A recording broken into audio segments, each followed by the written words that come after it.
Next on our list, Rowan, is Peregrine. Yes, yeah. So very well known in the hedge fund space. They run a very successful hedge fund business called Peregrine Capital. But that's only got 8 billion rand in it. That's not enormous. And they've actually sort of, I suppose 8 billion is closed not a fair sum of money. But it sort of anchors, I guess, some of the other activities. The other major Who actually business runs that? Who's the person that runs that? It's I should know my competitors.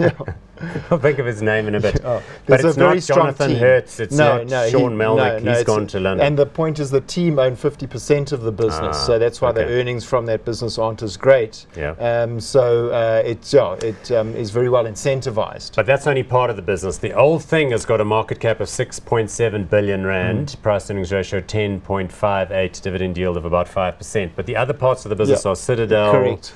Stenham, the offshore stuff, and then all of the Peregrine equities, Warren Chapman's business. And also Java recently, Java advisory Capital. business. Excellent. So that's right. Those guys are amazing. So it's quite a sort of more mixed investment banking type of business. They also have had some proprietary investments on the balance sheet, Stenham Property. Which is also listed on the JSE and given an exposure to the UK. How big a stake did they have in that? How did that end up in the book? Was it just something that they picked up along the way? Yeah, they sort of they were involved in Stenham and they helped to create Stenham Property Fund. Take that out. Yes, so it is still a fairly significant investment. But the biggest earnings contributor, Peregrine Equities, or Citadel business? Yeah, that's still and Citadel, for those people who don't know, is a mostly private wealth manager. It's got about 45 billion rands under management. Exactly. Quite a high fee, high service level, high margin business. Yeah, for more high net worth individuals. So, and I think there's been a growing trend towards wealth management. Good annuity revenues. But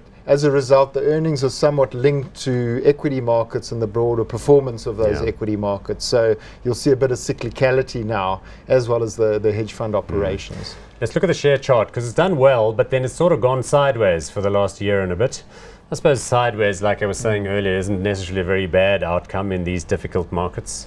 Yes, so if you looked at the half-year earnings, which came out in November, the muted earnings growth, 3% core HEPS growth. So I guess, and there was a mixture of actually some fairly good performances, but Citadel was flat. And then the proprietary assets doing a little bit less well.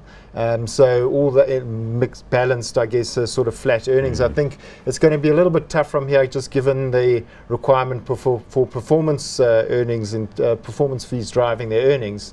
But I guess, if we see equity markets continue to run like this, they could see the numbers come through. And the Peregrine Equities part of the business is a major provider of prime broking services to other funds and other traders. So that should be a business that can grow over time, with just more financial activity. So is this a little bit like Oak Bay in a way? It's kind of like it could be something, but you've got to be patient. No, but it's more operating businesses. They earn from doing services and providing services, sort of a less investment driven. They've actually been moving towards a more stable earnings stream, more predictable, to improve their rating. So you think this is hot or not? So this at these levels, it looks actually quite well priced. And I think if you feel the markets are going to turn from here, it's you can back it. So hot. Okay, good. I'll join you with that. Hot on that one.